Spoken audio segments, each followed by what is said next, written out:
It's time for Watch and Learn, the show where we discuss the life lessons we learn from the movies we watch. Today, Kingpin.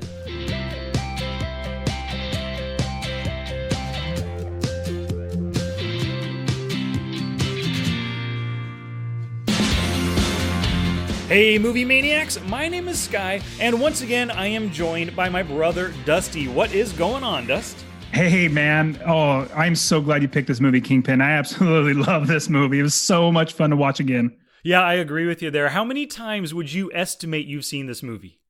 Oh, maybe 10.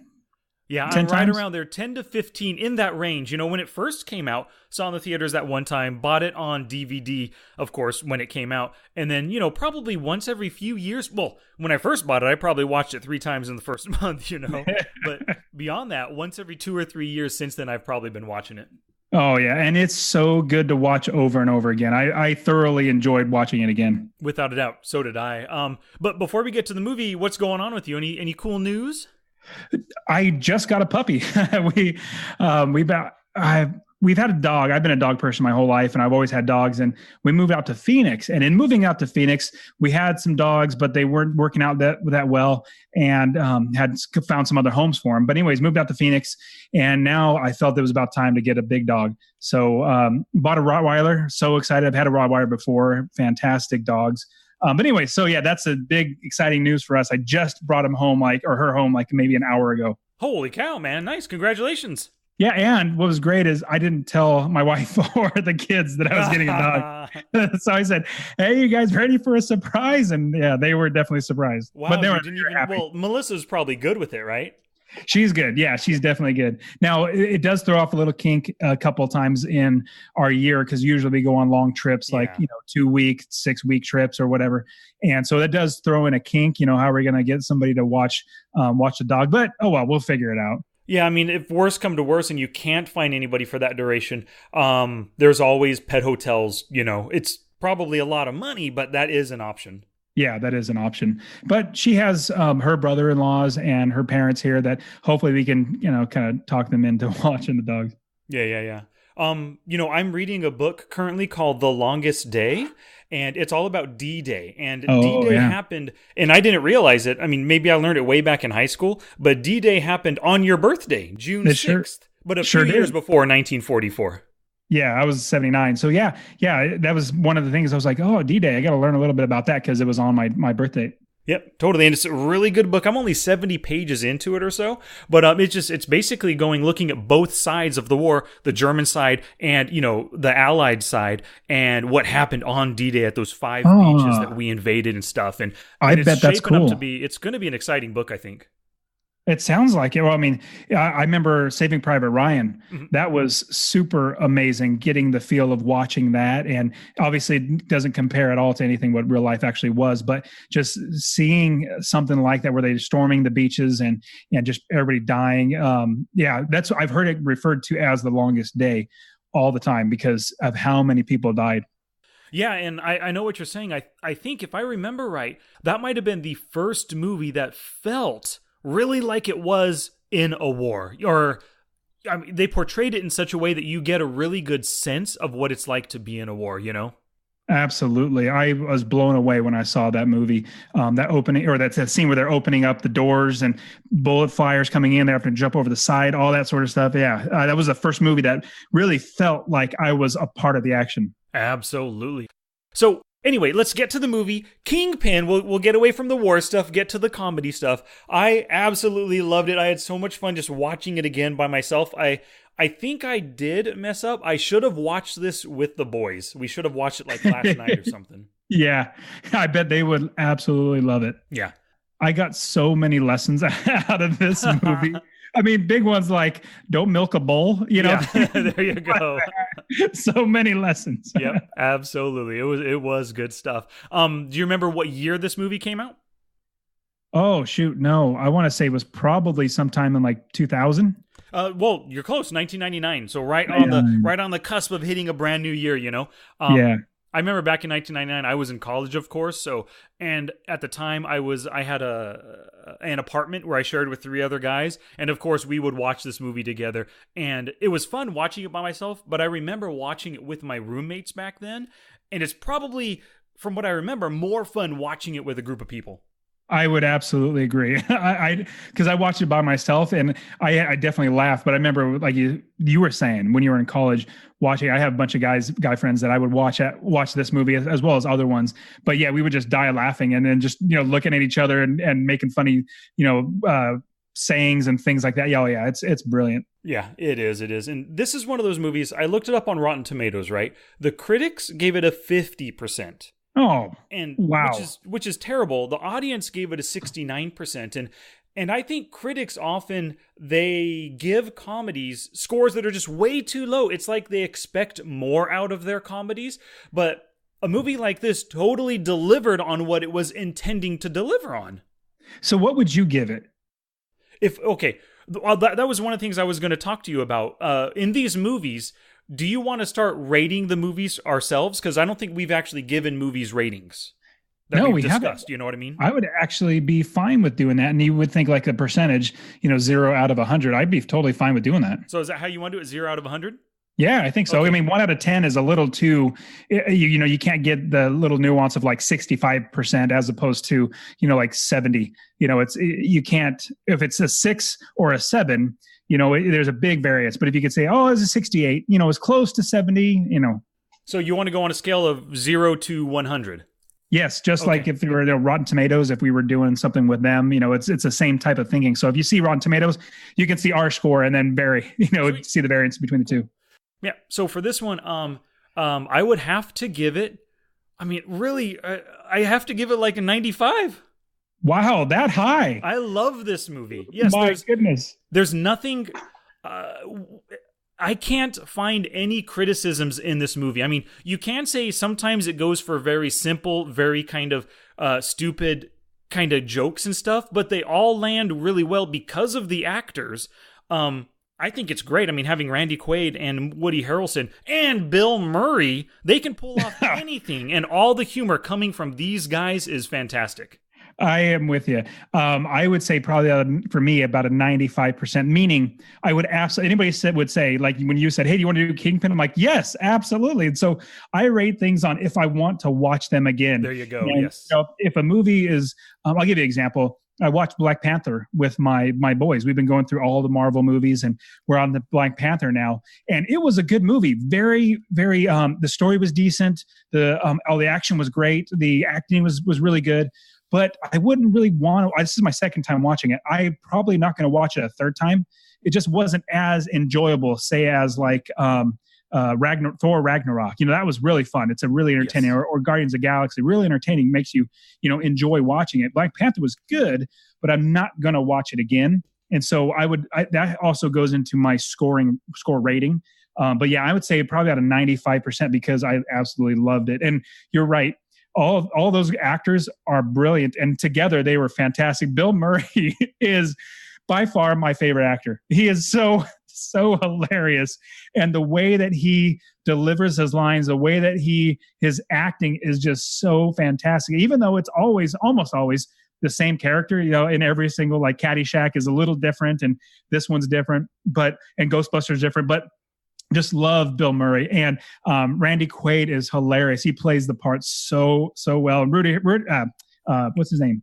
Harrelson. Woody Harrelson. Woody Harrelson. Yes, Woody Harrelson did a great job. I mean, I didn't know he could pull off, just a goofy slapstick type of humor, but he did great. Yeah, without a doubt, he did, and I agree with you on all those actors. And one of the things I really enjoyed was just about this movie. So far, we've talked about the comedy and the humor and stuff, but the actual story itself, it's pretty darn good. I mean, it basically follows, or not basically, it follows a really good 3-act structure, right? What a good movie that I found in the 3 acts, you're building up the first act, second act, things are going really well. They're getting better and better. And then right before the end of the second act, things go really, really bad. Yeah. And that's what happened. They were doing really, really well, making a lot of money. They were getting along and things like that. And everything was going really well. It looks like he was going to win, what's the Amish guy's name? Ishmael. Ishmael. Yeah, Ishmael's doing really, really well. They look like they're going to do great. And so everything's building up to be really good. And then all of a sudden crash. And when it crashes down, that was what really brings the third act in. I thought they did a great job with that third act. 100% they did. And Roy pulled it off. He bowled really well in his rubber hand. And things were looking... I really like how, initially you think he's going to win, right? Yeah. And he's going to make the money, but all of a sudden Ishmael's brother comes in, pulls him away. That's kind of like a disappointment. And then all of a sudden he loses because Big Earn pulls out a turkey right at the end right there. Yep. And then, there's a big loss. But then, of course, you find out he gets a sponsorship at the end to help save Ishmael and his family's farm and everything. But I agree. It was a great 3-act structure. They pulled it off really well.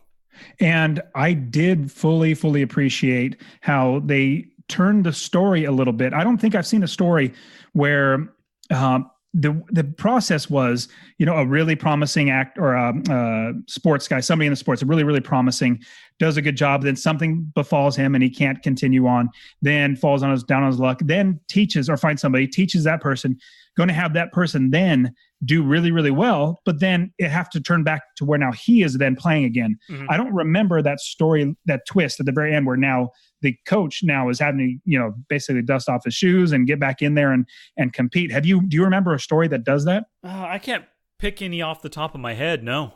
Yeah.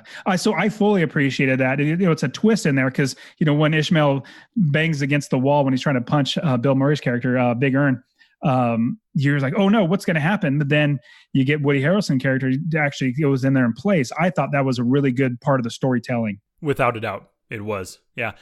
These movies are, one of the things I really like about Farrelly Brothers movies is I think they're really smartly made with jokes that, you might see a joke at the beginning of the movie and then you'll see a joke at the end related to the first, or they'll do jokes, intersperse them throughout that's kind of like the same joke over and over. Do you know how many nut shots were in this movie?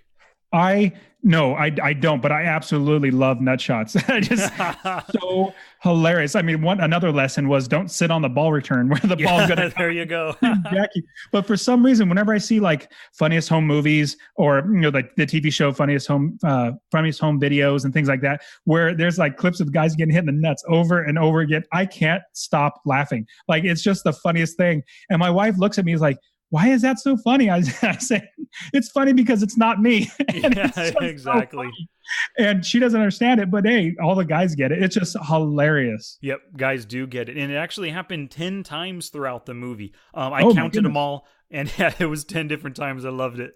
Wow, that's fantastic. Yep. Some of the other things like, so that happened 10 times throughout the movie. One of my favorite jokes is the whole getting Munsoned joke, right? Like in the very beginning, his dad says, someday, son, when people hear the name Munson, they're going to think winner. And then like 5 times, it might have been 4 times throughout the movie, somebody uses the word Munsoned. Yep. I think Ishmael uses it once, Claudia once, and then Earn uses it twice as being up a creek without a paddle, Yeah, that was terrific. And he at first, Roy, is it Roy? Yeah, Roy didn't ever heard that term before, that phrase, getting Munson, and he's all, what? Yeah, that was great. It was. I loved it. Bill Murray was great too. He was just a perfect douchebag. Oh yeah. There are a few just really funny things when he's in the diner at the beginning and he says hi, and the one woman says hi, and he goes, "Not you." Hi. That was hilarious. That shows you just the exact kind of person he is. Yes, and he's seeing Roy eat whatever he was eating. He's all, "How about you take that outside and finish it outside away from me?" Yeah. One thing about Roy, I think his character had maybe like the only arc to the story, to the entire story. Ishmael maybe had an arc, but he kind of started off as a naive Amish. Man, he wasn't a kid, but a full-grown man. And he kind of remained naive. Sure, he tried a lot of different things. Maybe he learned a little bit of something about being in the outside world, but basically, he remained a naive Amish guy by the end, right? You think so? I think so, yeah. Huh. I didn't... in the very beginning, he was subservient to his father, subservient to his brother. At the end, going back to the farm, he was subservient to his brother right there again, right? It's not like he suddenly grew a sack or grew a backbone and able to confront his brother on anything. And then just the way he was acting at the farmstead when Claudia and Roy came in, told them the story. I I could don't see get that. the sense that he grew much as a character. I see that he grew outside of being an Amish, so Well, yeah. dabbling in all the other things Mhm. as he was going through the entire story. But yeah, I could see how he didn't change. Big Earn didn't change. Nope. Claudia doesn't seem, because you don't know much of her character beforehand, you just see who she is. Yeah. But yeah, Roy, and the story is obviously all about Roy, so you see his arc, which is always entertaining. I think you brought it up one time a while ago that the movie, is it Rad? No, Yeah. no, not Rad. That's with a bicycle. There's another one where there was a skater that was from California, moved Airborne. back. And he went to Airborne. Cincinnati. Yeah, I went to Cincinnati, and he literally did not change. Like, he was perfect from the very beginning. He had no reason to change, and everybody else changed around him, but he was always so right. Yeah. But I love seeing stories that do have the character arc, and Roy definitely had that arc where he was naive and just fun loving, wanted to go actually enjoy bowling. Then when he gets it down on his luck for 17 years, and the reporter says, "So Roy, what have you been doing 17 years?" So they're drinking. Yep. At least he was honest right there, Yes, absolutely. Yeah, I do like Roy's arc. Yeah, like you said, he started off as naive, but a young go-getter wanting to, get out into the world, and then he becomes jaded after that whole interaction with losing his hand, of course. And then, he ended up redeeming himself by becoming a coach, and then not only turning around, but becoming a champ again. Not that he won that tournament, but basically he turned himself back into a winner, back into a good guy. And especially the fact that he gives away the $500,000, he would obviously like to keep it for himself, but giving it away to Ishmael, that was a big change in him. He's very, he's giving now and very, not self-centered. And I think Claudia had a huge hand in helping him to grow as well as Ishmael. Yeah, without a doubt, she did. And he said it right at the very end, you weren't saving your farm, you were saving me. And Ishmael goes, yeah, I'm not following you. I know. That was great. I love the line where Ishmael starts laughing when they first meet Claudia. He starts busting up when she walks away, and Roy's looking at her like at him and saying, "What's the deal?" And he goes, "Oh, I didn't want to be the one to tell her, but with those narrow hips, she couldn't have more than six or seven children." That is so great. Yeah, Ishmael was a really good character, and Randy Quaid played him perfectly. Randy Quaid did great. It just shows I think the writing was just very, very clever throughout the whole entire movie. Without a doubt it was. And, his character, kind of naive like that and bumbling, reminded me a little bit of Jeff Daniels' character in Dumb and Dumber. Yes. Yeah, definitely. Yeah, and they both played those parts so well, and they're both Farrelly Brothers movies. So is it Farley or Farrelly? I don't know. Farrelly. I've always said Farrelly. Maybe I've heard it Farrelly. Because there's an E in the middle there. Oh, yeah, that's right. So we have Dumb and Dumber. We have this one, Kingpin. Me, Myself, and Irene. Can you think of the other ones? Something About Mary. That was them? Uh-huh. Oh, that's right. They always had the same actors too. Yeah, well, that's one of the things I love. They throw in a lot of their friends, apparently, right? Like I just get the sense that all these people are friends of theirs. Like Adam Sandler movies throws in his friends. And It's always fun when you see the same actor in different movies and you just kind of know that he's the director's or the producer's friends and they're having a fun time when they're making these movies. It makes me kind of enjoy the movie more when I know the actors and the whole team behind it enjoyed themselves as well. Yeah, so I just pulled up a quick list. So Dumb and Dumber was first, then Kingpin. So 94 to 96, Kingpin. Then 98, There's Something About Mary. 2000, Me, Myself, and Irene. Then Shallow Hals in 2001. That was okay movie. It was a little, it wasn't the same for me, Shallow Hal. Osmosis Jones, which was a cartoon, had Bill Murray in it. It was actually really entertaining. That was 2001. Stuck on You, 2003. Fever Pitch, 2005. Heartbreak Kid. I don't know if I remember that one. Yeah, I don't know. 2007. Hall Pass, 2011. And The Three Stooges in 2012. Yep. But yeah, so for me, Dumb and Dumber, Kingpin, Something About Mary, those are some of the really classic Farley Brothers movies, as well as Me, Myself, and Irene. Without a doubt. I just realized at the beginning of this, I said the Kingpin came out in 99, but yeah, you're right. It was 96. I think I'm holding the DVD in my hand. I bought the DVD in 99 when I was still in college, Yes, got it. Yep.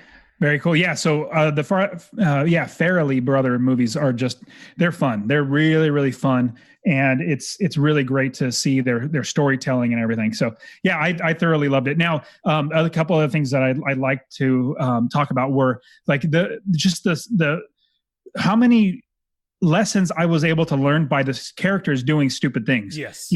From like milking a bull, like I said, that was brilliant. We don't have a bull. Oh my goodness.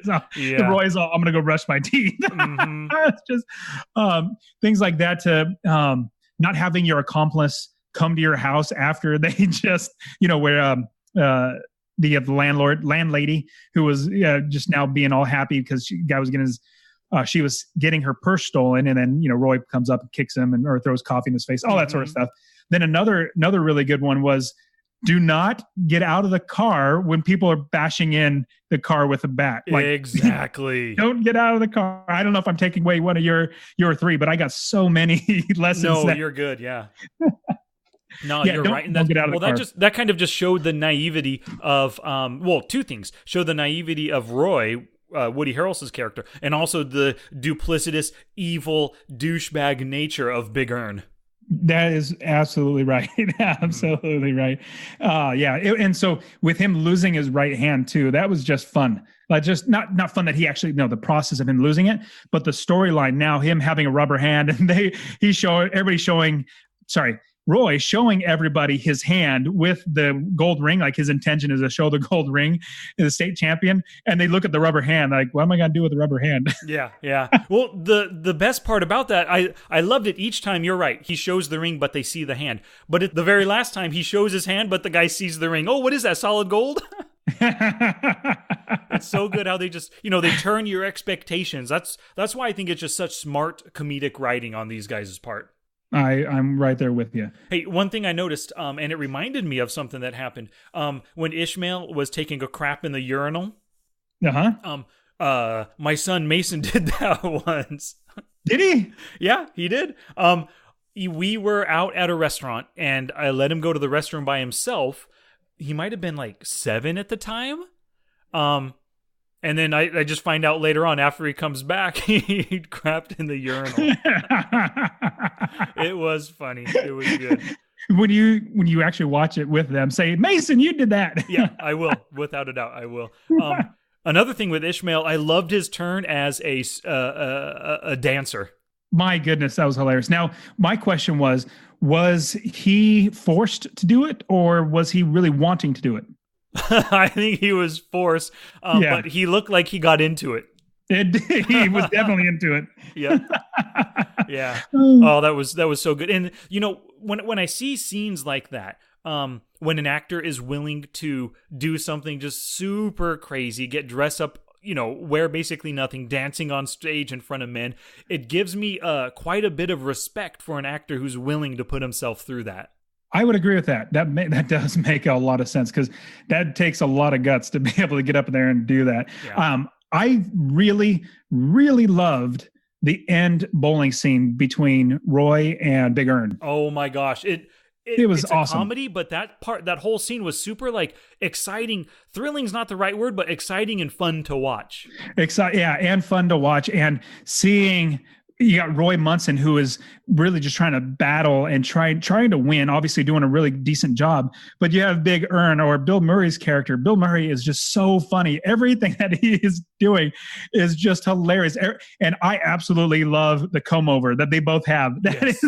And Bill Murray's is even much more so. Like, the whole movie, you got Woody Harrelson's, or Roy's character. His comb over is kind of flapping around. It's very, it's noticeable, but Big Ern is absolutely noticeable, especially in the last scenes where he's bowling and his hair is just flopping out. Oh, it's brilliant. I love it.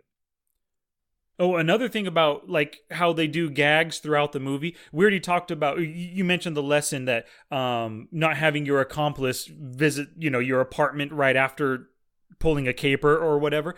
Well, that actor is Willie Garson, right? At the beginning of the scene, Roy throws his coffee in Willie Garson's face, and then 5 minutes later he throws even hotter coffee in his face. I know. I loved it. And then the whole thing about him wanting to get like shampoo or something to read in the crapper. I've done that before. I've been bored in the crapper, reached over into the shower, grabbed the shampoo, and tried to read it. You have? Yeah. Oh, well, now you got cell phones, and so that's obviously the first thing you grab. And obviously, we should probably wash our cell phones after we go to the bathroom because you got all just your hands are touching your cell phone the whole time. Definitely. Yeah. Oh, one thing that I've always taken with me after this movie that I've always remembered is the landlady. She goes, "What is it about good sex that makes me have to take a crap?" She goes, "Pump and dump." Oh, man. Just about every time I go to the bathroom, that line goes through my head. It really does. It's the funniest thing. That's stuck awesome. with me forever. So let me ask you a question. Which bowling ball is more, I wouldn't say more funny, or maybe I'm not asking it right, but when I saw Big Ern's bowling ball with the rose in it, I thought that was awesome. And I thought of another either TV show or movie that had an awesome bowling ball, and that was The Simpsons, where Homer gets Marge like a birthday or anniversary present. It's a bowling ball with his name on it. Yeah. And I was like, so it just, I don't know if it's like, you ask which one's your favorite, but it was just fun to see the bowling ball being so iconic and so different, big rose inside. That was just super, super cool. And it just got me thinking of other things that I've seen that have bowling balls. And that one came with Homer Simpson getting Marge a bowling ball with his name on it. Yeah, that was a good one. Maybe the Homer one is more iconic because more people have probably seen that than have seen Kingpin. Maybe. Mm-hmm. Yeah, I just thought it was great having the bowling ball have not really a personality, but it's iconic, or it stands out really, really well as opposed to any other, just a regular bowling ball. So I thought it was very classy. Absolutely.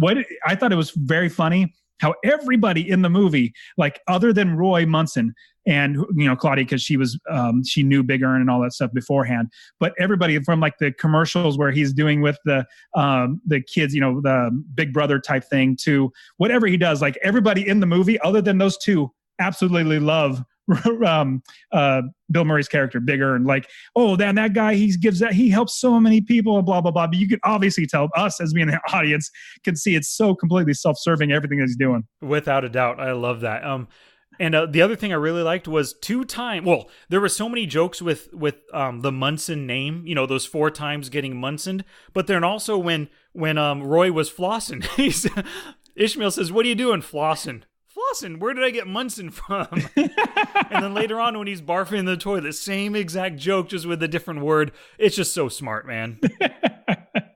Those guys, the storylines are great. Dumb and Dumber is probably one of my most favorite movies of all time too. Yeah, mm-hmm. So great. I'm really, really glad we got to watch this one again. I never would have thought to watch it again until you said that. Absolutely. Yep. And like you had said, like there were so many lessons to learn from the stupid things the characters did, right? I was thinking about my Monday morning quarterback, and just about all of those could be, I would do something differently, but the one that stands out to me the most, and there's a reason behind it, is that my Monday morning quarterback would be that I would not have run off at the dinner bell when they're trying to raise the barn. And the reason why this one sticks with me so much is because I think my son Mason, if this really happened in real life at the dinner bell, I think he would run off for the dinner bell. He would. Yeah, I think he'll do anything to get out of work, That's a good point. So that's the one that stuck with me. I would not have run for the dinner bell. Nice. That's a good point. So for me, the Monday morning quarterback, I think I know I already talked about it, but literally don't get out of the car. Yeah. Yeah, that's the one thing. Like one quick step before that was when Roy and Big Ern are going up the stairs, and he's like, "Man, I just don't know about this. This seems kind of shady," or whatever he was saying, and he wants to leave. Well, you should probably follow on that gut instinct. I've had gut instincts many times where I either went with them and was actually turned out well, or went against them and it didn't turn out well. So I have always been one for realizing that when my first gut instinct, I need to go with that. But yeah, so go with your gut instinct. At the same time, don't get out of the car when people are trying to, have a bat and want to kill you. Yeah, totally. And that, you just said it, that leads right into my first lesson learned. It's when something feels hinky, do not proceed. And you're absolutely right about that. Mm-hmm. Yeah. And you said, was that the term that Roy used, hinky? No, that's just something that I use when something feels not right, or just basically something that you shouldn't be doing. You should not proceed with it. Got it. So my first one is, well, I got so many of them. They're just so good. Mm-hmm. But a big one is never give up on your dreams. Totally. And what was great was Woody Harrelson, Roy basically seeing Ishmael and, getting bummed out about Ishmael shooting 260 frames out of 15, or sorry, 15 frames hitting his high average. Yeah. Yeah. He's ready to throw the towel in and everything. And then he realized, hey, what he has, he doesn't have anything else. Like, he goes back and he's got the landlady, or he can continue on, try to help Ishmael. And he said, hey, you passed the test. And I'm right there with Ishmael. If that's something you got to do, then keep doing it. 100%. That was actually my second lesson. Just don't give up on your dreams. I'm right along with you there. Awesome. Yep. So are we on number 3, 2 or 3? Yeah.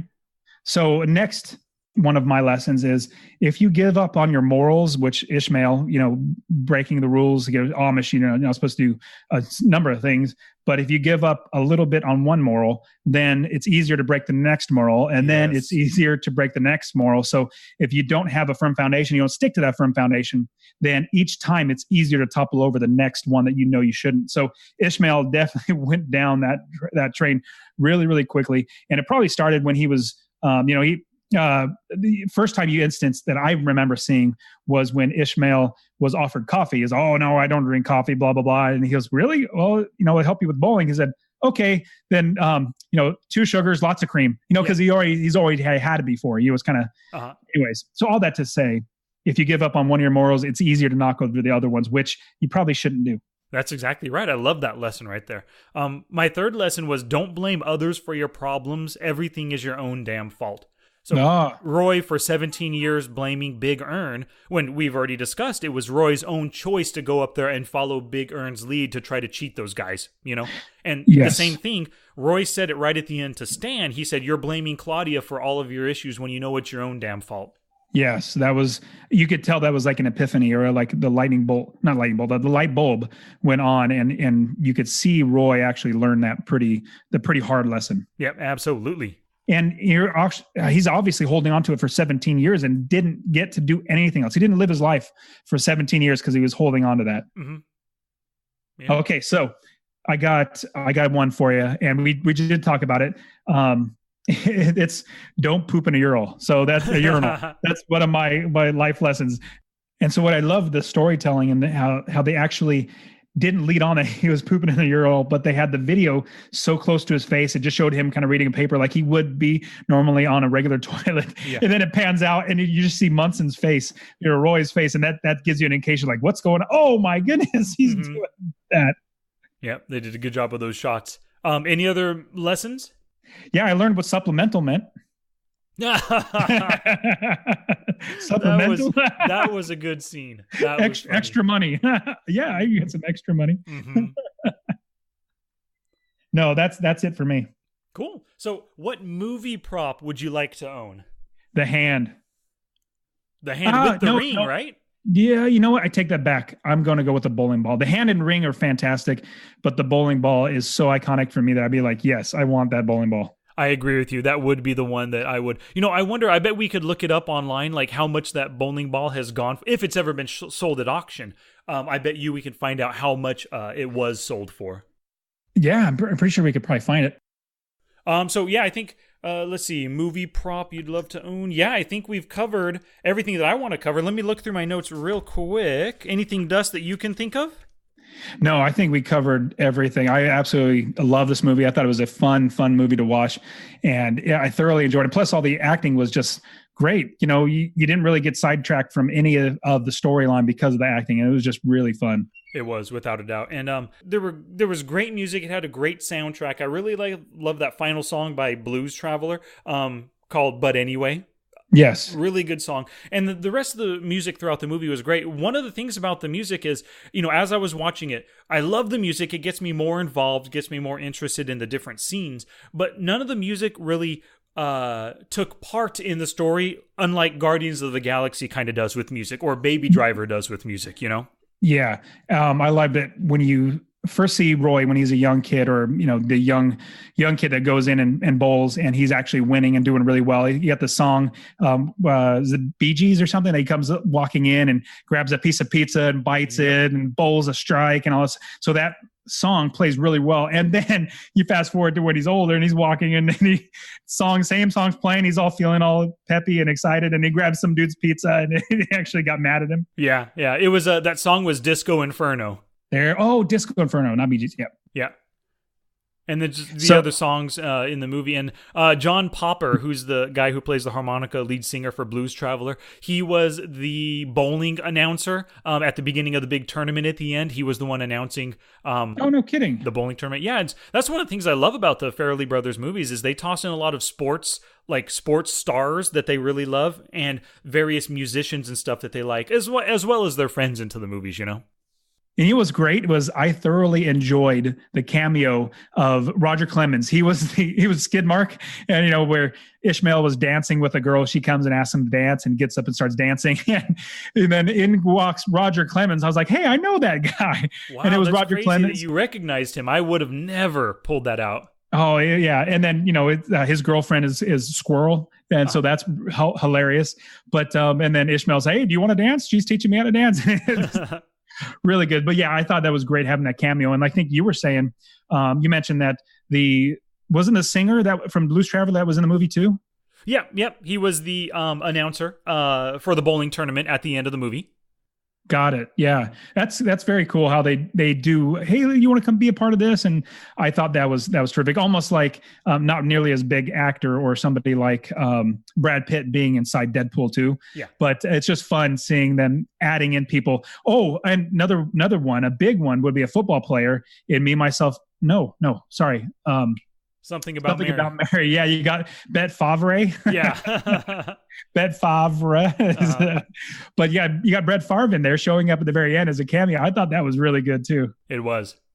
Without a doubt. Did you find out anything about the bowling ball, if it ever sold at auction or anything? Yeah, so the bowling ball, I didn't look at the actual Kingpin bowling ball, but I found you can actually buy it literally right now for $120. Sorry, it's $60 shipping. So you're looking at $180 for the exact bowling ball, same as the one from Kingpin from the movie. Wow. It's a rose ball. It's on eBay right now, and you can buy it if you wanted to. I'm probably not going to buy it. I don't think my wife will be too happy with that. No. But if I were in a bowling league, I would absolutely own that. And I bet everybody in the bowling league would laugh at me, but I'd be like, I don't care. This is awesome. No, they wouldn't. I'm telling you, everybody, well, I don't know this, but I would imagine everybody who bowls and loves bowling, they had to have seen Kingpin at some point, right? Yeah. And you have to love Big Earn's character. And if you love Big Earn, you would appreciate somebody coming in with a red rose bowling ball.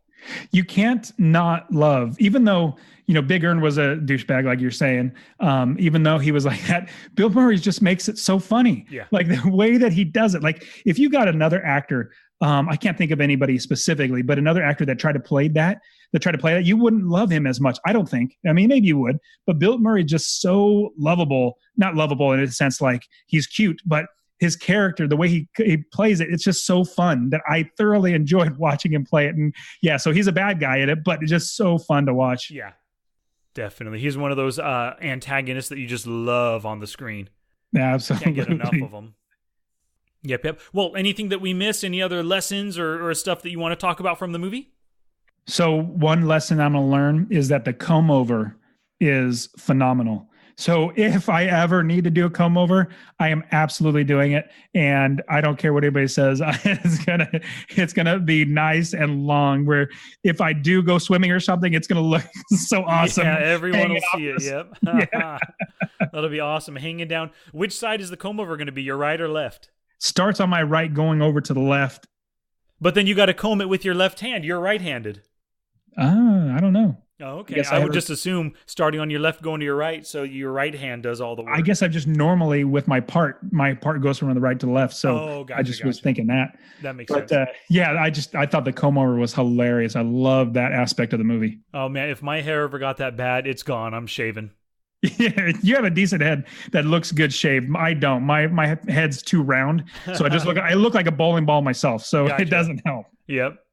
Oh, when he goes, stay focused. It's got I can't remember what Roy said. Stay focused. It's got 3 holes, and you put your fingers in it. And then Ishmael goes, "You leave Rebecca out of this. You leave Miss Rebecca out of this." Yep. It was so good. Some really good iconic lines from that movie, you know? Yes, absolutely loved it. It was terrific. Yep. Well, anything we didn't cover? That's all that I got, but man, it was very, very fun to watch. All right, cool beans. So for the audience, if you want to go to the show notes for this episode, it's watchandlearnpodcast.com/Kingpin. So just go there. You could check out our life lessons. You can watch the trailer for this movie, a few different clips from this movie I'll put in there, maybe even a link to the Amazon page where you can buy the clear red rose bowling ball for yourself, all that kind of stuff. And then so, Dust, I chose this movie for this week. It's your choice for next week. What are we watching? We are watching Ant-Man and the Wasp. Perfect. I am down for that. I cannot wait. My boys are looking forward to it. My wife is looking forward to it. We're going to be seeing it real soon. Oh man, I absolutely love just all the Marvel movies. And the first Ant-Man was so fun. It was really entertaining. I can't remember the actor's name, but the guy who plays Ant-Man. Yes, he is very, very funny. And I love the Mexican guy that is his partner. Michael Peña.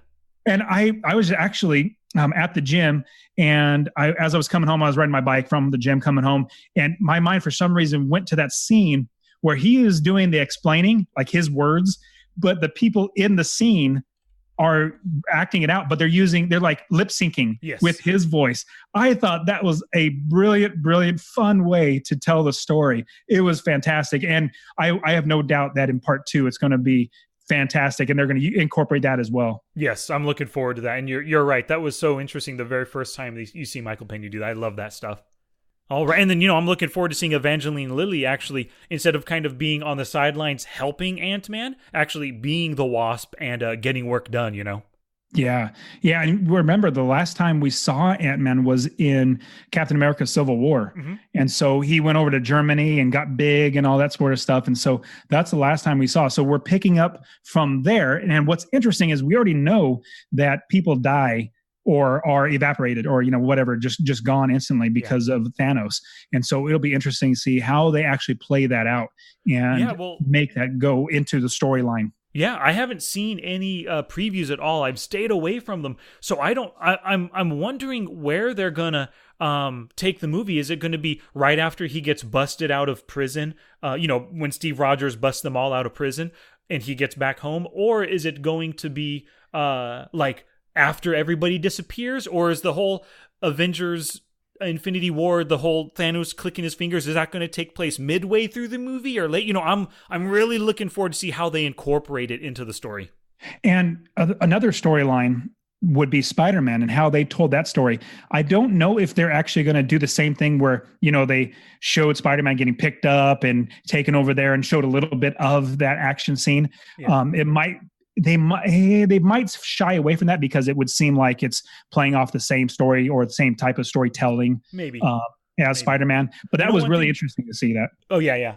My boys and I were talking about it because we're looking forward to the movie, right? At the end of Avengers Infinity War, of course, you see Nick Fury along with Maria Hill out in the street. You see a helicopter crash, right? It occurred to me it would be an awesome idea if that helicopter crashing was a part of the Ant-Man and the Wasp story somehow. Like, for example, maybe it's at the end of the movie, they all survived. Michael Douglas is actually flying the helicopter, flying them away. All of a sudden, he disappears, the helicopter crashes, and that's what brings Ant-Man and the Wasp into the Avengers story. You know what I mean? That would be pretty neat. Although I do think that they're in, California. I could be wrong. Hey, but there's no reason for them not to be in New York for that's true. Whatever caper or something. For whatever reason, yeah. They were in San Francisco, right, the whole time. I think so, yeah. Yeah, but we'll see what happens. I'm really looking forward to just how they interweave the stories. I think it's going to be done super smartly, though. Yeah, they always do. So I'm really looking forward to it. All righty, so that is next week. So everybody, thank you so much for listening. And of course, we are going to return next week with Ant-Man and the Wasp.